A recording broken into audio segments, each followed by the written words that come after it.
There we go. Okay, so now, without further ado, welcome to the Fall 2020 interest meeting. Can everybody hear me? Yeah. Yeah, okay, good. All right, so the layout of this meeting is going to be very similar to what we did in person. It's just going to be through Zoom. So we're going to have the panel members introduce themselves, and then we are going to start with just a series of questions, which will turn into different discussions. So once the panel members start answering questions, if you have a question, by all means, feel free to jump in and then answer or ask a question for them to answer. On that note as well, if you're not going to be talking, please, just out of courtesy, keep your mics muted. That way we don't get a lot of background noise and everything going along throughout the meeting. As a way of introduction for myself, I'm Ashley Smith. I'm the president of Beta Alpha Psi this year. So if you get any emails that is from a thing that says president at the bottom, that's me. Katarina Kuhn is the one who will be sending you most of your emails, and I don't believe that she's here yet, but she might pop in a little bit later, so you might be able to put a face to that name. So without further ado, Brandon, you want to kick it off and introduce yourself? Yeah, sure. So I'm Brandon Myers. I just graduated Marshall in May with my undergrad. I'm currently working now at Superior Marineways. I'm just an accountant there. I'm mainly in charge of accounts payable. I did have an accounting internship with DHG. I just had a tax internship, and I was also the reporter for Beta Alpha Psi last year.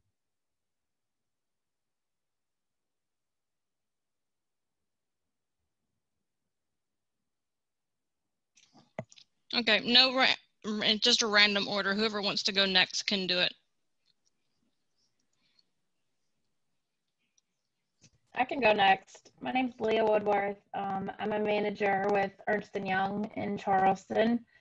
I graduated from Marshall in December 2009, so it's been a couple years. Yeah, just excited to talk with you guys today, and if you have any questions, obviously, I'm here to answer them and help you guys out.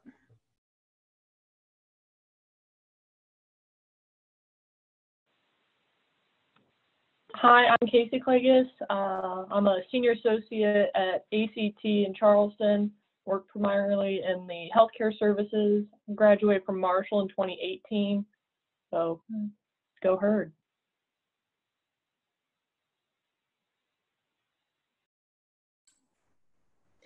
Hi, I'm Lakin Walters. I graduated from Marshall with my master's in 2017.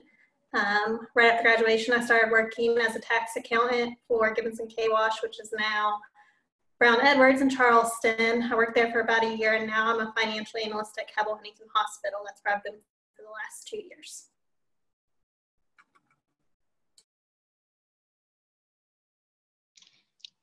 Okay, so I'll start off with just a few questions to get everything rolling. So the question it's kind of a three-parter, but it's about internships. So did you have an internship? If so, where? And did your connections created by BAP involvement or some other organization involvement help you get that internship?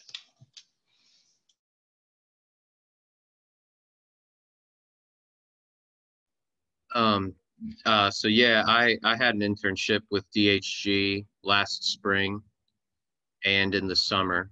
And I think, I was a part of BAP, and I think that it definitely helped me get that internship. I think the connections that I built was definitely one of the major reasons that I was able to get it.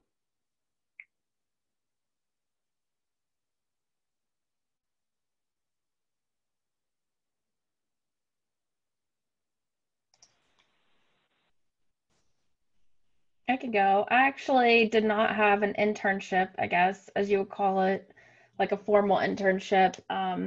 Throughout college, I worked at a small local accounting firm and did just things like bookkeeping, helped with payroll for like smaller companies, some things like that. But I actually worked there from, I think, when I was a sophomore until I graduated. So I think internships are certainly, I think, a valuable experience to just help you get a foot in the door, or, you know, kind of learn what the day-to-day is of the career you're pursuing, I think, before you get there. But I think any kind of like work experience, internship, anything like that is really going to help you kind of maybe give you options of things that you maybe weren't aware of before, or, you know, maybe you might realize like, hey, I don't want to do that. And I think anytime you can, you know, have that experience early on is going to benefit you in the long run.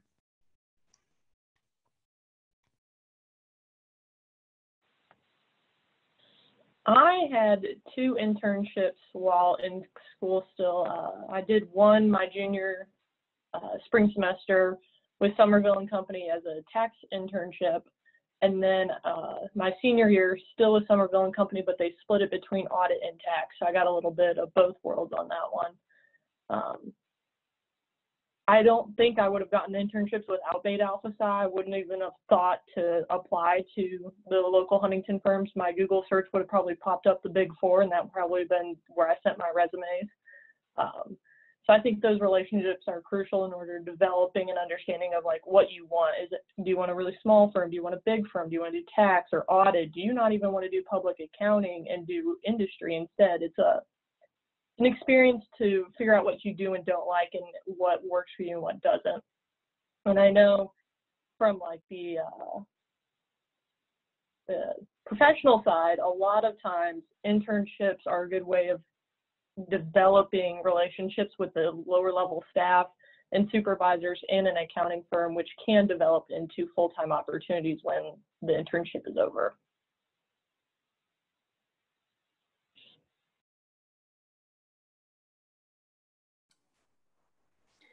Yeah, I had 2 internships while I was in college. I was a tax intern at Somerville and Company for 1 season, and then I had a summer internship, and I stayed on with them through the fall and then started full-time with them the following summer.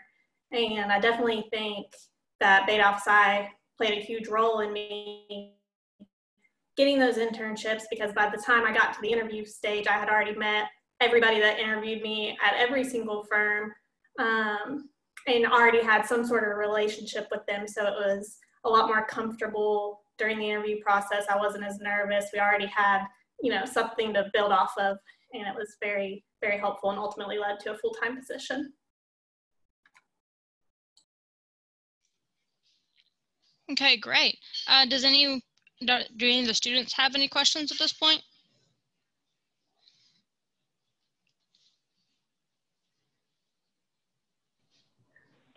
I guess Go ahead, Max. Oh, sorry. I was going to say, as someone to students that are coming through their final years in college, what would be your biggest advice for making those connections, and then once you make those connections, utilizing them?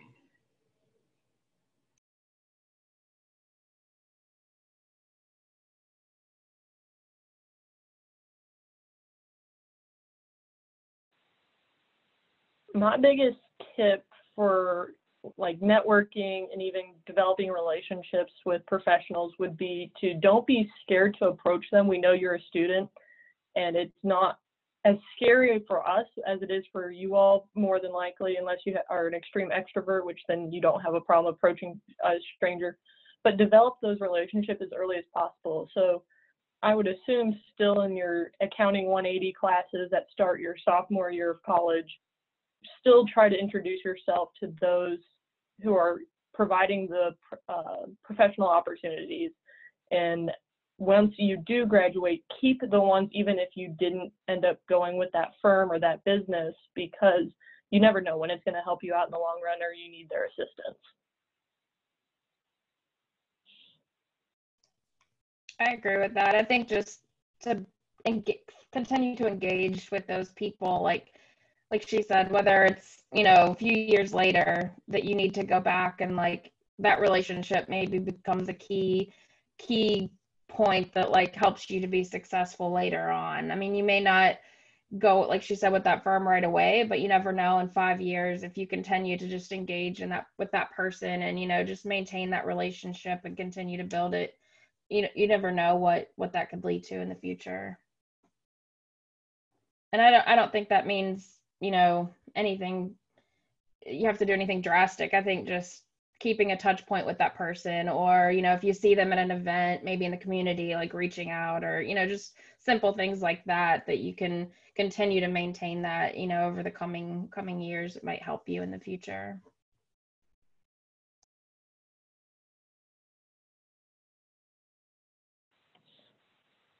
Also, I'd like to add, don't forget that your classmates will also become professionals when you do, so don't lose those relationships either. Like currently, I have a client who we shared classes together, and he's the person I talk to on an everyday basis with that client. So you can't lose the classroom relationships that you build either.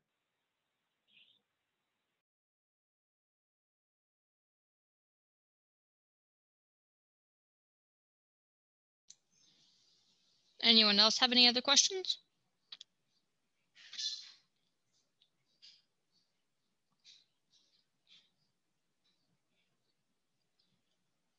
Okay, looking like not.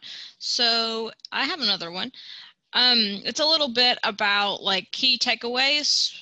It can be for colleges, like organizations, but like what are some of your key takeaways that you took away from college and working with Beta Alpha Psi or any other organization?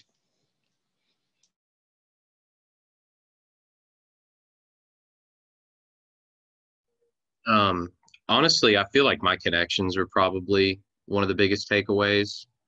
I mean, like Marshall's a great school, and obviously I got a good education there. But I mean, like everyone was just saying, the connections you get that are really important, and I think that that's one of the most beneficial things you can get from going to a relatively large school is getting to know a lot of people and getting to be able to put yourself out there.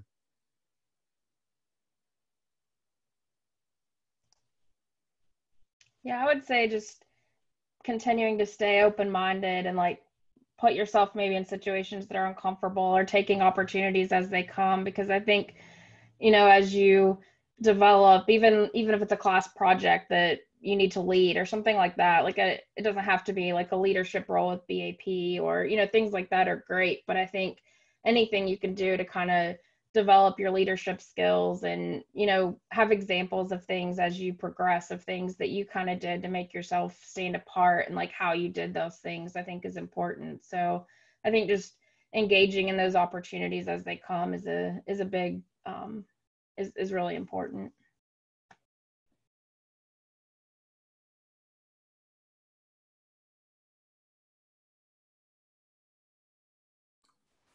I think probably for me, I didn't mention when I introduced myself, but I was an officer in Beta Alpha Psi, and I don't remember what my exact title was, but I would email the professionals to set up their meetings and email the students all the information about the upcoming meetings. And I think just putting myself out there and taking a little bit of initiative and taking your future career into your own hands was a really valuable thing, because once you get into your job, you know, nobody's looking out for you but you in a lot of ways. So if you want to advance, if you want to know about the career path at a certain employer, you're going to have to speak up and feel confident enough in yourself to ask the tough questions when it's needed. And if I wasn't in Beta Alpha Psi, I would have probably never had that confidence. I probably would have gone and worked for my dad and just been a shut-in forever. So I think just the confidence boost was the biggest thing for me.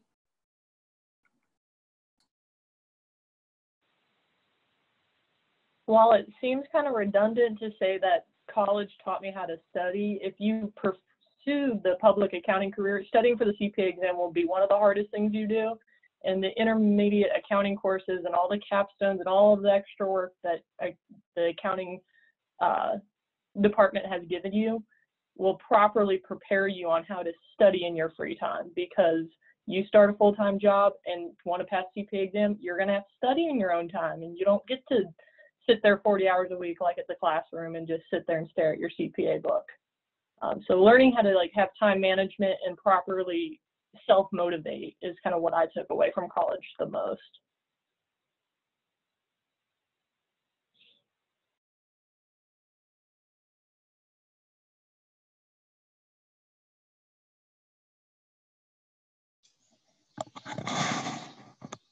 Okay, anybody have any questions at this point? I do. Sweet. What would you suggest for efficiently maintaining your network? Because like I have business cards from people from 2 years ago, and how can I be expected to maintain that at a good level without being too much?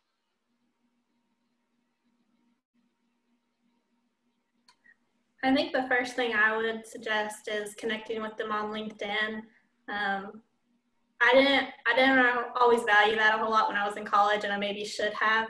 I know my current job, I connected with my manager and my director on LinkedIn well before I ever had my first interview. So I kind of knew a little background about them, knew some things that we had in common, and it gave us some talking points. And I think if there's a particular place where you're interested in possibly getting a job and you have a contact there, never be afraid to shoot an email and say, are there any openings, or do you know of anything that would be coming up? Would it be okay if I sent in my resume? I know people have reached out to me from Beta Alpha Psi and sent me their resumes to take to Cabell, and we may not be hiring all the time, but if I do have it in the back pocket and something comes up, I can always pass that information along.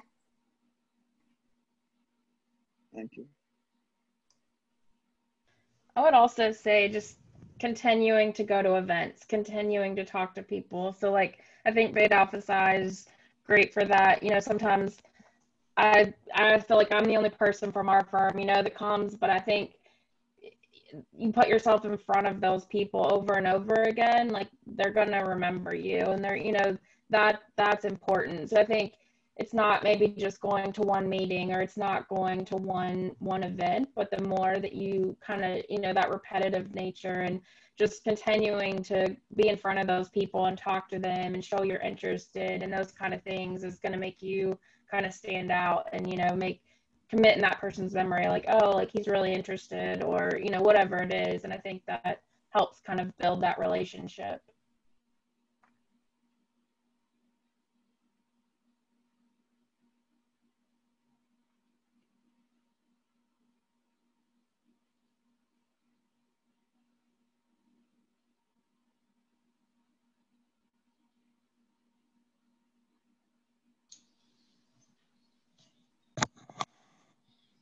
Hey, anybody else?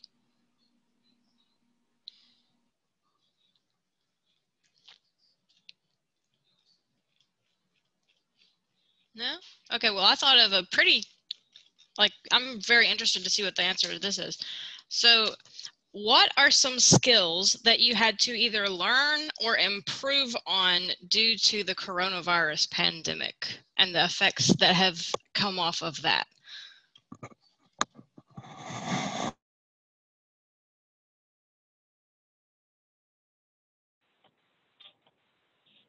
One thing I have learned so far is that technology is so much more useful than we ever were utilizing it for, and that you are working with all ages in the professional career. So you will have someone in their 70s not knowing how to use Zoom or WebEx or whatever video conference you're having.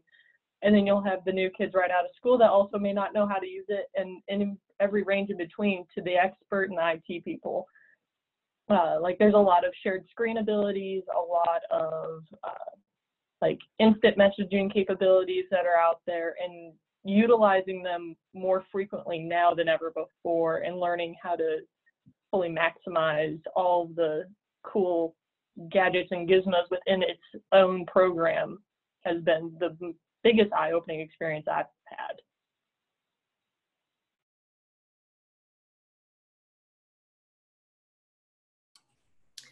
I would say I've been working from home since March, so 5 months now, and definitely just self-discipline and time management has been really important.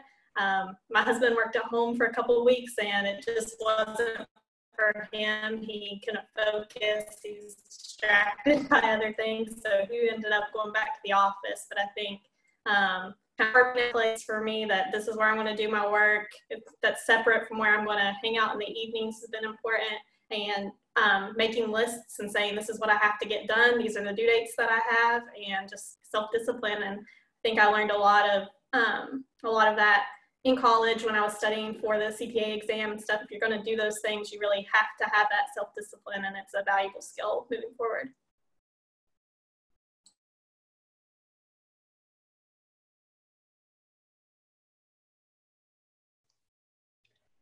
I would second both those things.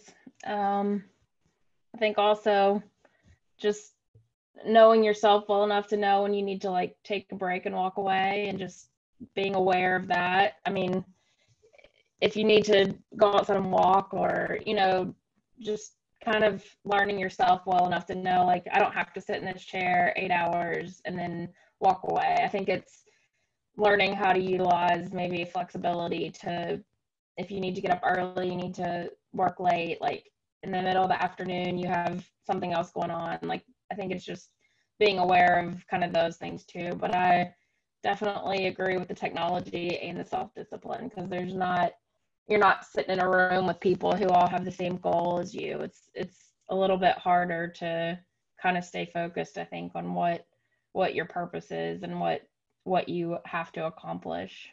So I agree with those.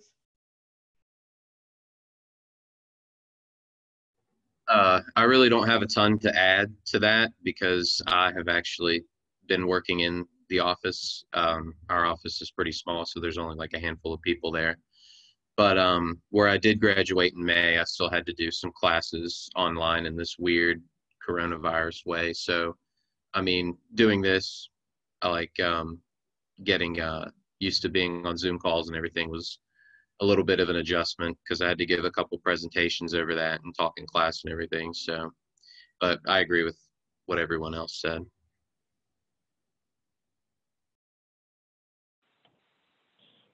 I thought about one more thing while everyone was talking. Coronavirus and all of the new laws and regulations that have passed have given everyone kind of a unique opportunity to also kind of educate themselves a little bit more.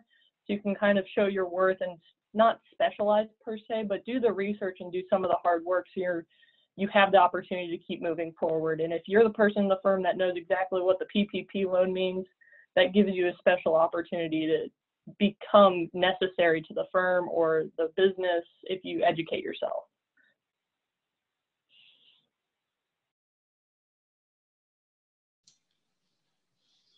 Great, thank you guys. Does anybody else have any questions for the panel?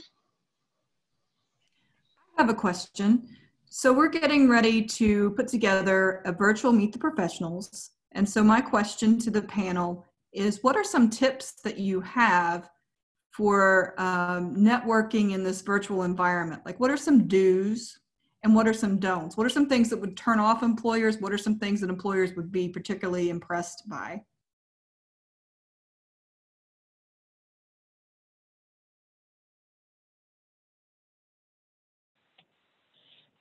I would keep in mind from the student perspective, because we've learned this from the professional side probably through multiple HR emails, that you are still in a professional environment and you need to be aware of what's in your camera, whether that's you dressing to the event, you speaking to the event, and knowing who's in your household that might be speaking whenever you have the mute button off. Because while we know that you're not the only person there, you just got to be aware of what's around you.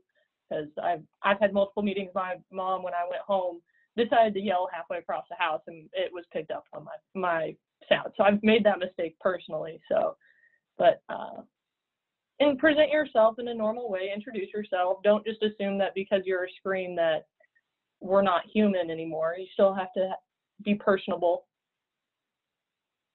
That's really all I got.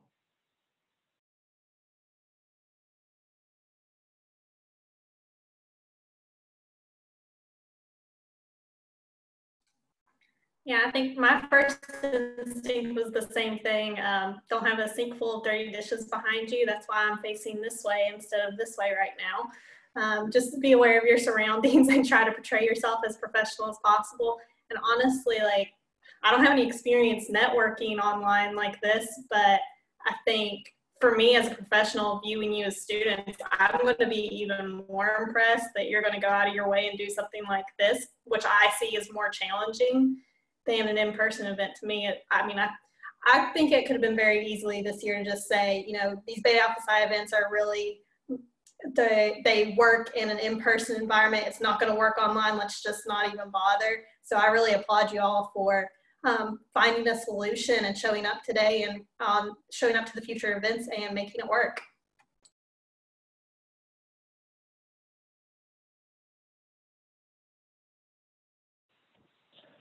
One way that, although this is a panel event, I would also consider this a networking event. You have 4 professionals plus all of your teachers on here right now. You could turn your video camera on and we could have a face and a name all at the same time. That would just, because we're not going to remember a name, and that's like getting an email address without knowing who gave it to you. It's just not the same. See, Philip Sears just picked up on that. So nice to see it popped up. But also in these formats, if you show your video, you go to the top of the page. So that means that you are in front of the professional more often and in a more present way versus just kind of hanging out in the background with the sound on and interacting.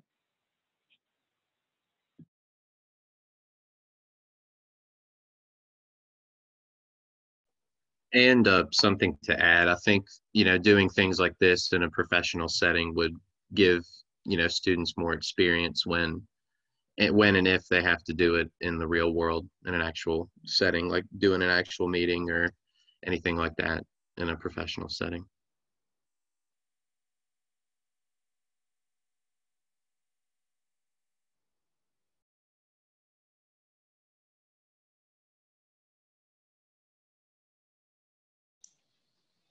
Anybody else have any questions?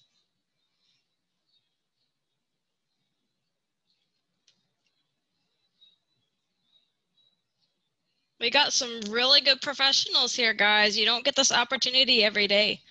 Okay, I guess I'll just throw a question in. So let's say I have like an interview or something. Should I try to go somewhere where there's just like a blank wall behind me? Because obviously I'm just sitting in like my bedroom right now.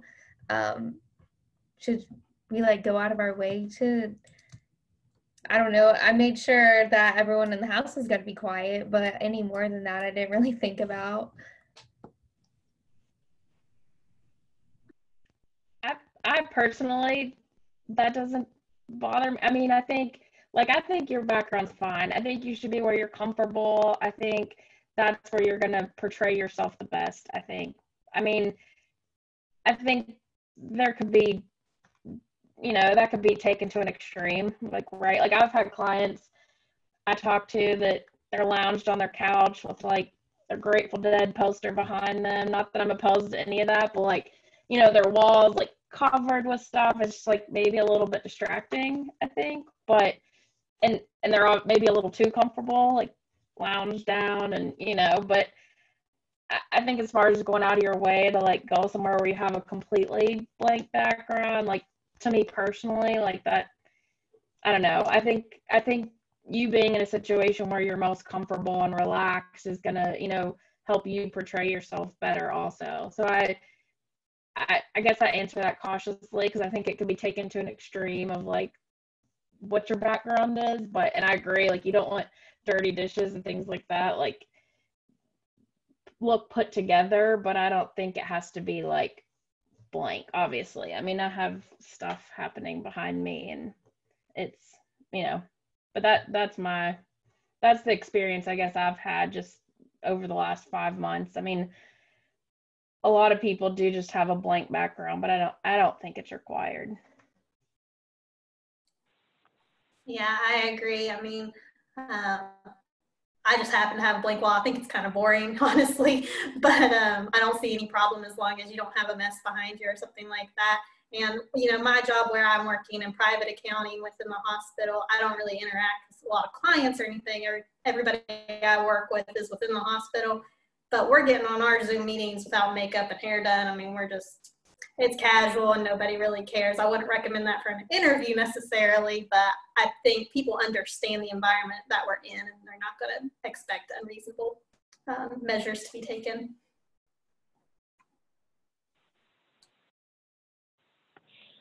I would also say if you're severely concerned with your background being inappropriate, there are virtual backgrounds in most of these forums, so you can add whatever you want that you would deem appropriate. We had one partner who put the WVU flag behind it because he was upset that football kept getting postponed. So he was just going to celebrate WVU for the rest of time. And then we had another partner that put the beach behind it because it made it feel like it was more relaxing and he wasn't at work anymore. So it just, if you are afraid that you have something too crazy going on behind you, but you don't really want to go set up somewhere else, virtual backgrounds are a good alternative. Just choose wisely.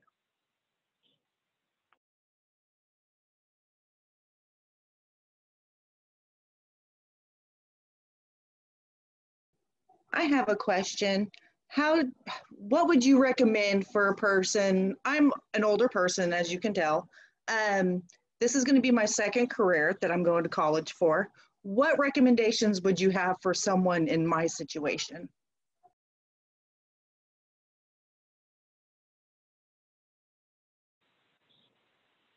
I would try to leverage your previous work experience and how you've already interacted with multiple levels of people. Depending on what you did previously, that could benefit your resume more profoundly than going back to school. While you need the accreditations, obviously, to continue with accounting, but you could have already been in a leadership role. You could have already developed professional contacts, depending on what you used to do, or hey, I used to be a teacher, so I have a really good understanding of what it takes to teach and learn in a new environment.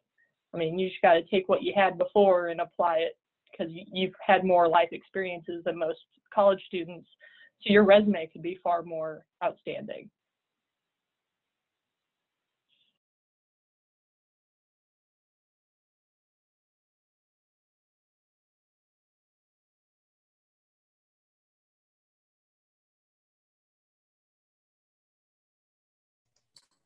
Yeah, I think.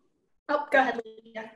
Sorry, I was gonna say I don't think there's anything like drastically different. I mean, I think throughout the years I've been, interacting with Beta Alpha Psi, there's always people that are in different points in their life and non-traditional students, if you call them that, or whatever it is. But I mean, I think it's similar advice of just continuing to put yourself in front of people and, going out of the box, stepping out of the box to maybe do things you wouldn't normally do, and, just taking the opportunities as they arise. I think it's similar advice to just, make sure you're engaging with people and all those kind of things, I think will benefit you, the same. And I agree with Casey's point too about leveraging the experiences you've had and how you can,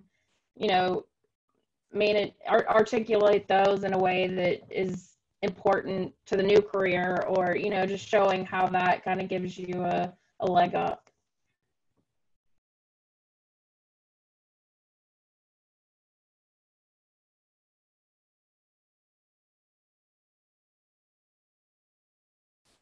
And I was just going to say, kind of along the same lines, as I was asked this exact same question last year when I was at the interest meeting, and my advice is, know what you want and be focused on the types of jobs you're looking for. Obviously, you made a career change for a reason, so leverage that. Tell them what you're looking for and what you want out of the job.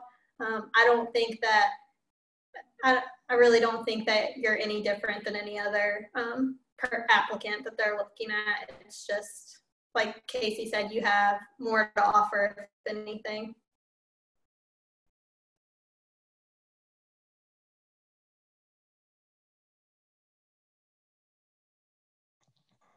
Thank you, guys.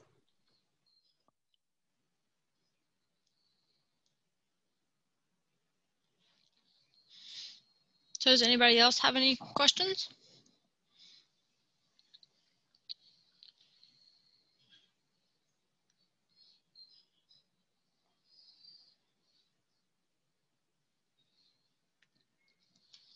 No?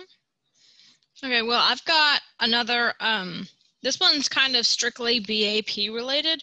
So, like, I know some of you have told us a little bit about your time in BAP, but if you were in BAP, kind of expound on that a little bit, and like a favorite memory or like a key takeaway from Beta Alpha Psi would be nice.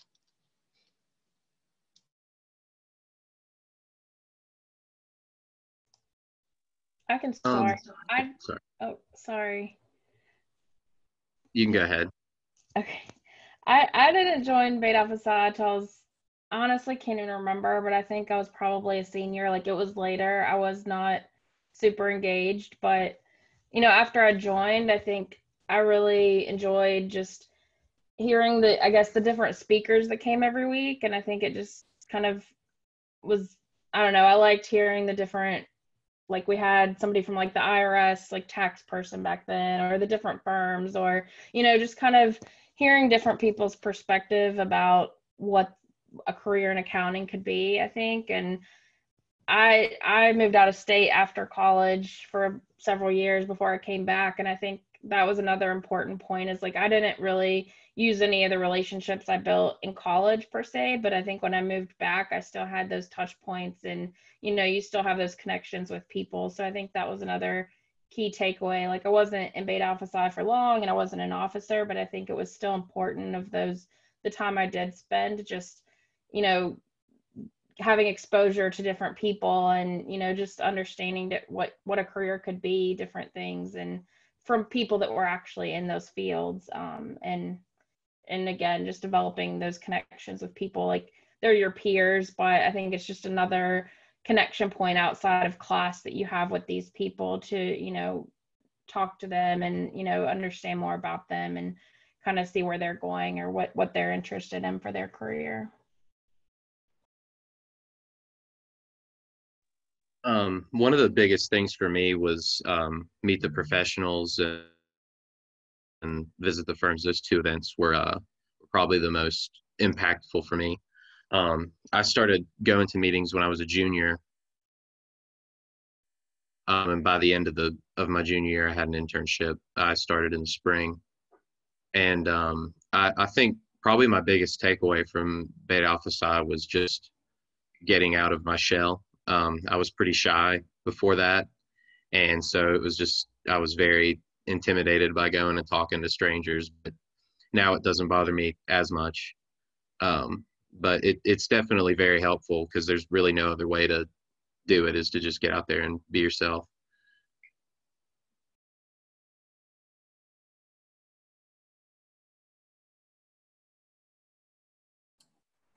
Yeah, from a practical standpoint, definitely my biggest takeaway was the connections, for sure. I think I wouldn't have had the job out of college that I did without Beta Alpha Psi. I think I was a member for about a year before I was an officer, and that means by the time that I was interviewing for a full-time position, I had already interviewed with that person or met them probably 5 or 6, 7 times. So I was very comfortable, and it made it way easier. Oh, I had a good thought. Now I forget it.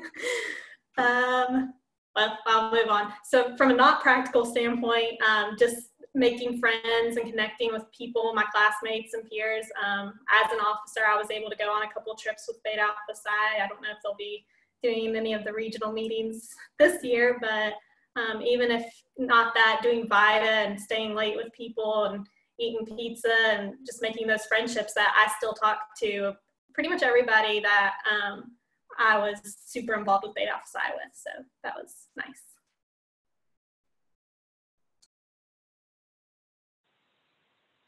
My favorite experience was the Project Run With It that they do over the summer. I think you get to submit one candidate from each school, and you get put into a pool for selection, and you'll get an email if you do get selected, and you get to go out. Our meeting was at the national meeting in California. So Amanda and I went out there. I did 3 or 4 days of group work with complete strangers from other colleges that have been kind of in the same style programs. Beta Alpha Psi is important, go through intermediate accounting, all the other basic milestones. But learning to develop a team that's outside of your everyday classroom, which is kind of how I feel when I go to work a lot of times. When you work with a new client, you're working with almost strangers. Or if you get moved into a new niche, you might be working with new coworkers that you didn't talk to on a regular basis. But at Project Run With It, we gave a probably 15 to 20 minute group presentation after all of our work for a non-for-profit, and how to better improve their financial performance. So it made you feel like you're also helping the community in a way, even though it was California's community, not West Virginia's, but still beneficial. I enjoyed that experience. And then you got to just network with other students that were not Marshall students or not WVU students, but like nationwide students, so that you could develop that relationship and leverage it as you go throughout your career. I still talk to a few people from that conference on a semi-regular basis. I also was the charity coordinator, which I'm not exactly sure what I did to consider it charity, other than helping out with VITA and helping out with coordinating the Meet the Professionals and Visit the Firms on the side. I know Beta Alpha Psi is important, and if you have other like life conflicts and you still want to participate, just communicate with upper officers and Amanda. They will make it work. I played volleyball while in college, so I couldn't meet the first like whole semester of meetings, but based on the parameters, I could still do it all the second semester. So we worked it out, and it's just important to stay involved. And even if you can't become a full-time member, I would still recommend participating, because you don't have to be a member to still go to the networking events or go to the meetings. It's still preferred, but it's not a requirement.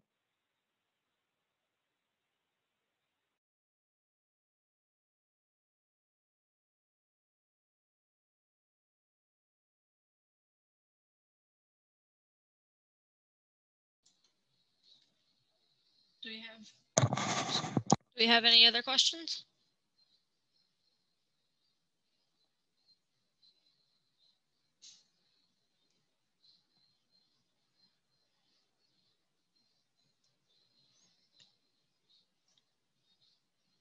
No?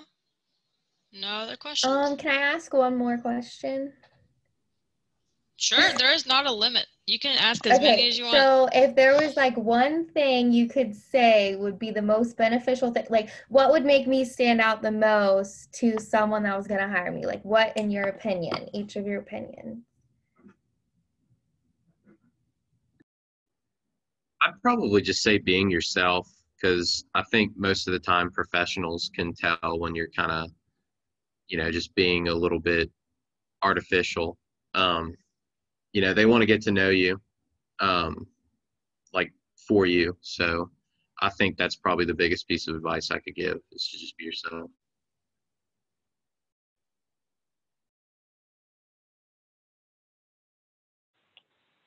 I would just add that keep putting your face in front of them. So like even in this virtual world that we live in nowadays, still like going to all the meetings, and like if you have a few firms that you're interested in, make a point to go talk to them, because then you'll know the people interviewing you when it comes time to that process to start. The firm I'm at, I'd probably met my interviewees 7 or 8 times. And when it's an interview with people that you know, it feels less, not structured, but less stressful, I guess, because you can ask the questions more openly without sitting there kind of like shaking in your boots that you're about to embarrass yourself or you're answering the questions wrong, but it's more of a conversation rather than a question and answer.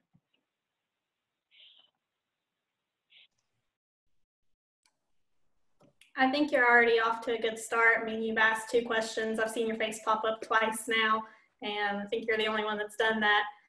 And in terms of an actual interview, I think always coming in and being prepared and having confidence, have questions that you're ready to ask them, kind of know some things that you've done in your past in school or in other jobs that were notable, that were good, and you can, if they ask you a question about, generic, if they ask you what your strengths or weaknesses are or something like that, and you have it in your back pocket ready to go. But at the same time, I don't think if they ask you a question, you don't know it right off the bat, like it's okay to sit there for a minute and collect your thoughts and put together a coherent and well thought out answer instead of just kind of rambling like I feel like I do sometimes.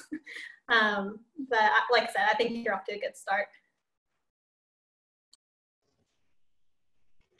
I would agree with the be yourself. I think, like she said, people can, or like he said, Brandon said, I think people can tell when you're trying to make something more than it is, or you're displaying yourself like different than like you just are on a day-to-day basis. I think that's really important, to just be relaxed and be yourself. And I think also just showing an interest in the person you're talking to, like a genuine interest, not just like, oh, what do you do? But like, you know, have some sense of like what that person does, their job, whatever, maybe something that you can just actually show an interest in, and, you know, have that conversation back and forth instead of just, you know, it being more like one-sided. I think kind of like they touched on too, like more of a conversation, and just I think that makes you stand out just if you take the initiative to have that understanding before you go talk to that person a little bit. And you don't have to like know everything about them, but just,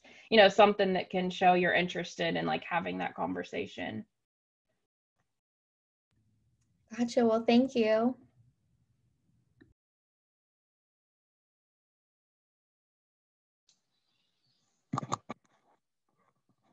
Anybody else have any questions for the panel?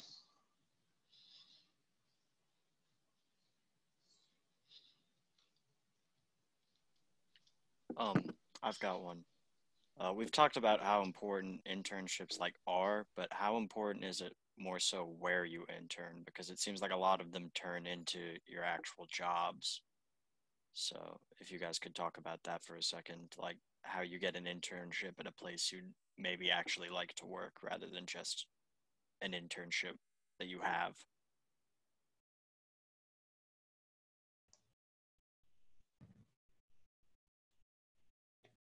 I don't know about anybody else, but I think any internship you have is valuable. I think even if that's not the place you ultimately want to be, like you're going to learn something. You know, maybe it does turn out to be what you want, or you learn that like that's not even the field you want at all.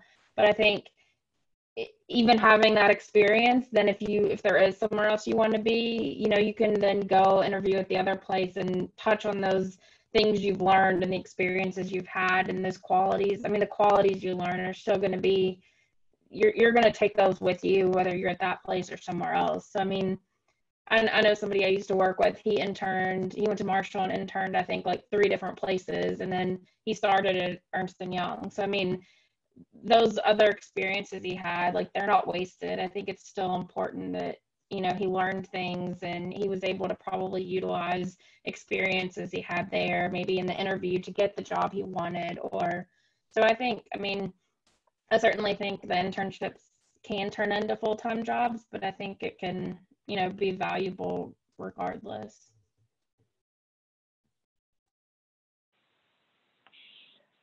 I interned at one place for 2 different tax seasons. I realized I didn't want to do taxes at all. I realized I really liked the people I worked with, but then you learn that you didn't want to do that kind of work, and that's more of a personal experience rather than, hey, I would like to work at your firm specifically and do taxes and make this decision as a sophomore, junior, senior in college, because you're not ready to make that decision yet. You need those personal experiences to develop what you want.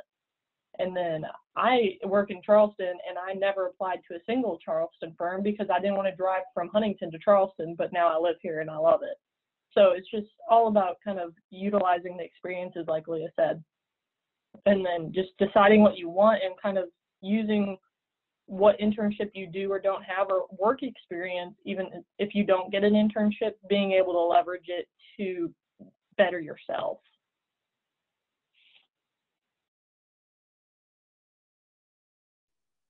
Yeah, and to add on that a little bit, it definitely helps you be a lot more well-rounded as well.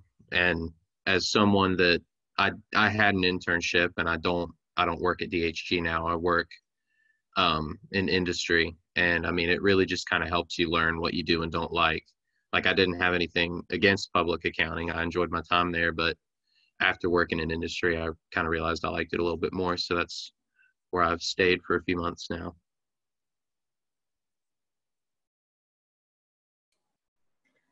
So as far as getting an internship, I would definitely recommend applying for everything that's open that you would qualify for. And sometimes, honestly, like even if you don't quite meet all the requirements, but you're pretty close, it's worth a shot. I didn't meet all the requirements for the job that I have now, but it worked out.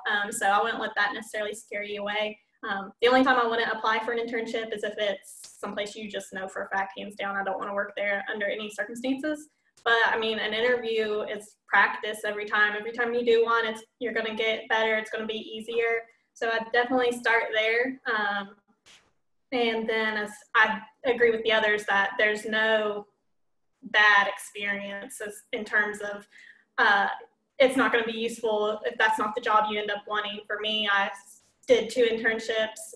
One was totally tax. One had a little bit of everything. I did small business accounting, so like bookkeeping. I did audit. I did a little bit of valuation work and more tax. And it gave me an opportunity to get a taste of the work. It gave me the chance to get familiar with the firm and how they operated and the people that were there. And it also gave me some time to put on my resume. So when I came to this job and they were looking for 5 years of experience, I only had 1 year of full-time experience, but I had another year's worth of internship experience. So I think any experience is good experience.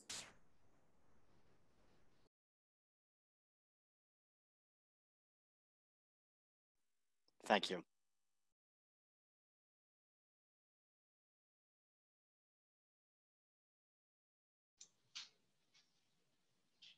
Anybody else have any other questions? Yeah, I have one. If you get offered like different internships, how do you know like which one would be the best fit, or which one like would you take? I would take the one where you like the people the most. People can make or break a job experience. So definitely just where you feel most at home, most comfortable would be my first advice. If you're lucky enough to have multiple offers, you know, you'll get a feel for things like pay, which is always nice. So even if you don't take the highest paid position, you take a lower one because you like the people better, which I would totally recommend. Well, now you know what you're worth somewhere else, so you can take that moving forward. So I think it's got to be a personal preference and how the firm makes you feel.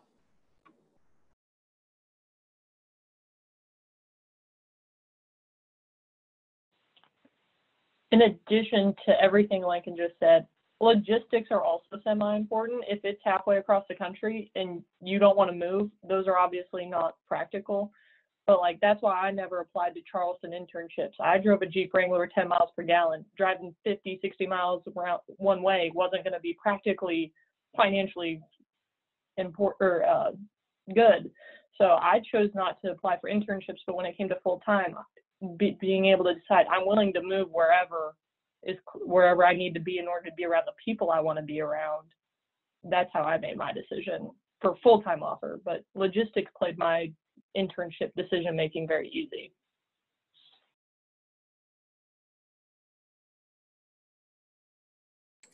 I just want to make a quick comment because Casey's mentioned twice about the drive to Charleston. I was kind of in the same boat. I live 20 minutes past Huntington, so it would have been like over an hour drive for me. But I did a summer internship in Charleston and ultimately moved there when I was full-time. But during the summer internship, UC actually rents out their dorm rooms for like, it's like $100 a week. So if that's something you're interested in, it's worth it. I mean, it's not the best accommodations, but if you're used to living in a dorm, it's a good option to know. You learn something new every day. I did not know that.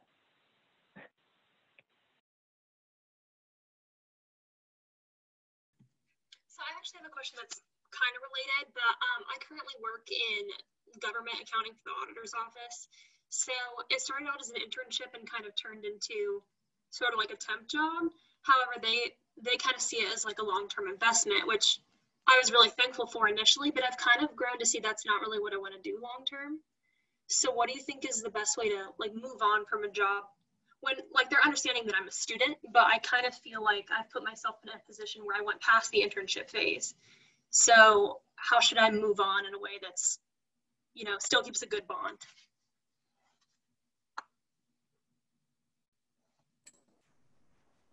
I would say don't leave a job until you have another, if that's possible. I was in the same, I had never quit a job before until I left Brown Edwards, and that was really terrifying for me. I loved people, and I was really grateful for the experience. I felt like they had offered me a lot, so it was really scary. But nobody's going to fault you for doing what's best for you and making the moves in your career that are going to make you happy. Don't go out of there and say, I hate this place and all of you suck. Just, thank them for the opportunity and say that something else that has come up and you want to give that a try and see if that fits better with your lifestyle.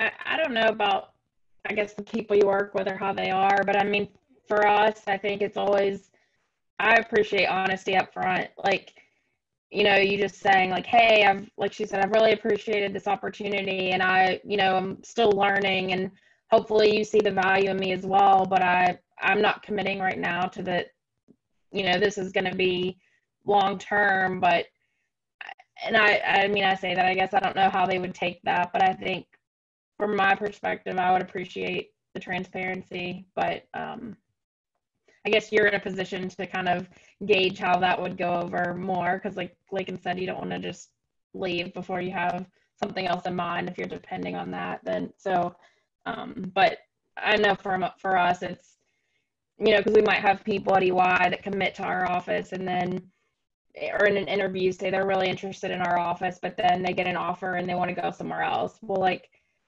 I would have just rather up front them said, like, I'm kind of open to the option of, wherever. So I think for us, just the experience we've had, I think I always appreciate just the transparency.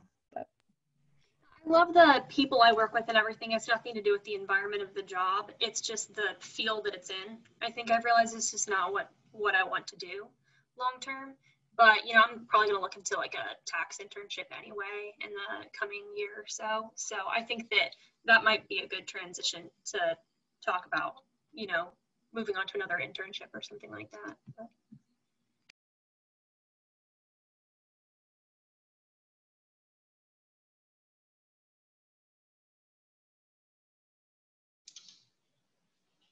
Great questions. Are there any more?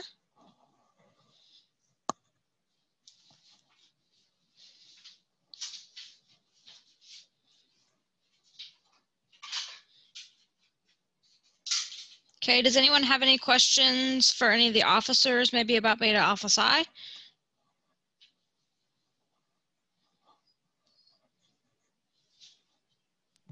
Is there anything formal that we need to do to take membership or like come to meetings, or what is our next step here?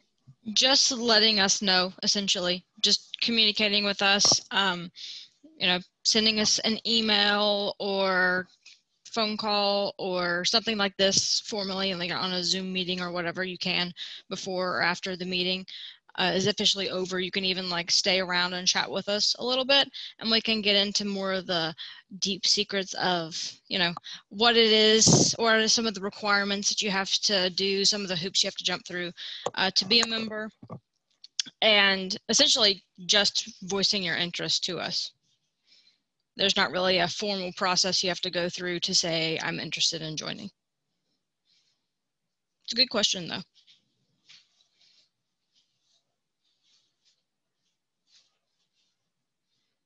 Anybody else?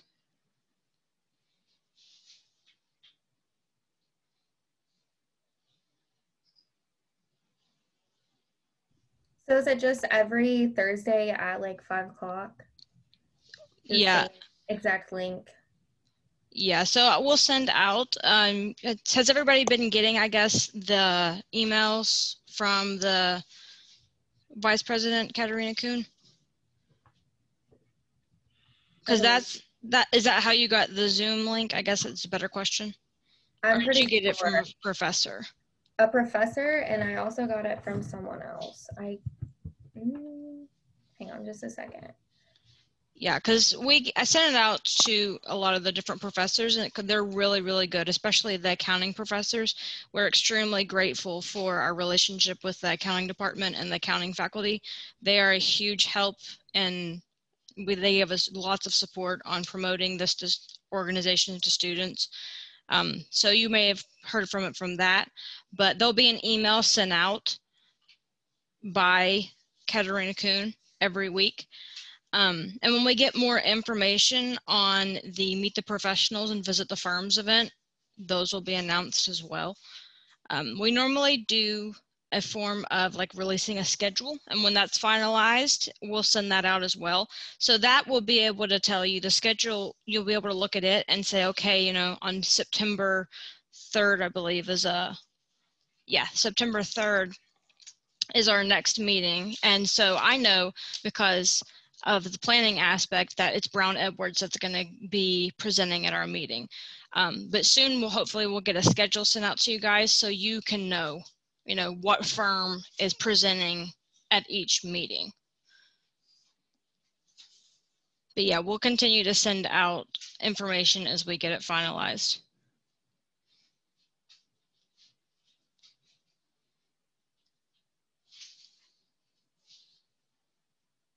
Any other questions?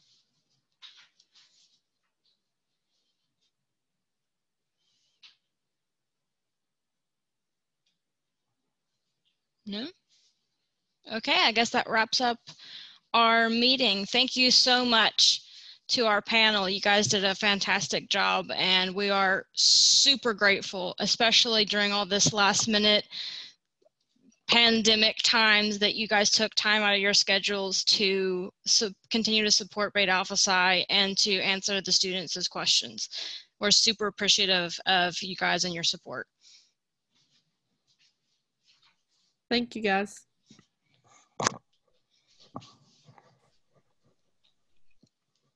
Thanks for having us.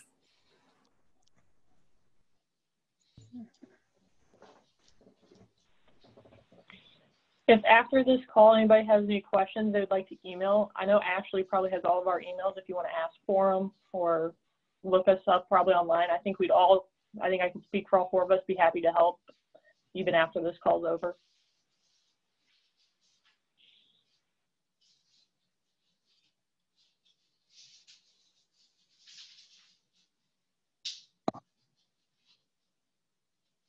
Yeah, I'd definitely be willing to send out any contact information that anybody would want.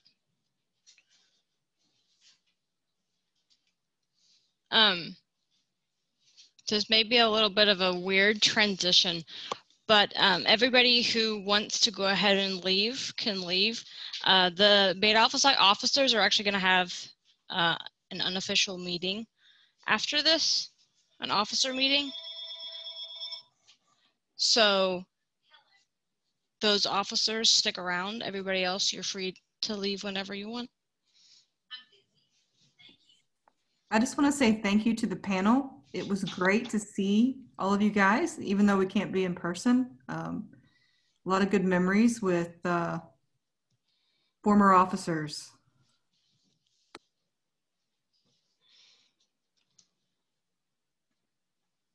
Well, again, thank you for having us. I appreciate the opportunity. Feels weird being on the other side of it. Yep. Thank you, guys. Good luck this semester. Sure we'll be in touch again. Casey, I must admit, at first I thought you had a bathrobe on, but I think it's a shirt. I can't hear you. You have to unmute your mic.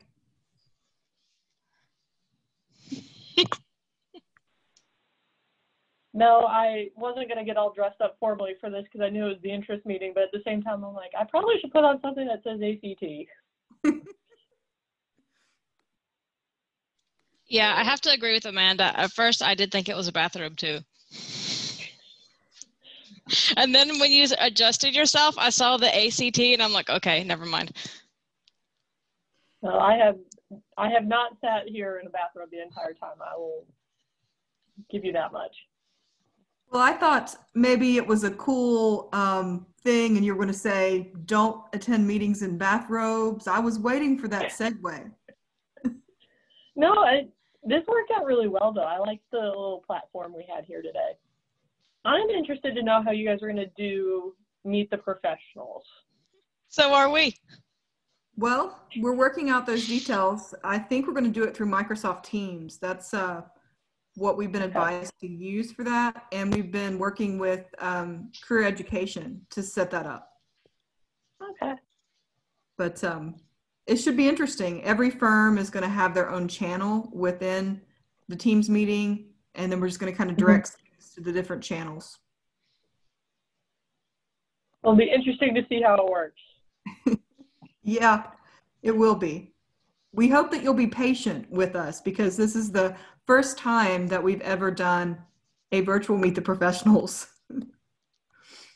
Vice versa, I don't even know if I would be able to properly get in the right channel. I might be hanging out in someone else's on accident.